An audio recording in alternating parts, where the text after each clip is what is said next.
fiicnin qaabka heesta loo qaada laakiin waxaan doonayaa si caadi inaan kugu tiriyo muhiimadu waxa weeyaan nuxurka waxa aan ka hadlayo inay la fahantaan heestan waxa ereyada laxankeeda iska leh abwaan maxamed dagaafe waxay u dhacaysaa sida tan dhirta oo la gooyo dhuxul laga samaystaa dhulka xaalufkiisii oo dhibaatada horseeda dabeelahan dhacay iyo dhaxantii abaarahan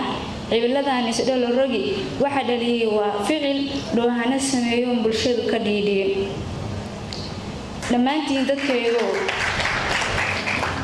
dhammaantiin dadkaygo deegaan la dhowraa dheef iyo dugsiiba leh intaas saata dhaantaan aan ka dhaafno gubitiyo wax kastoo dhibteeda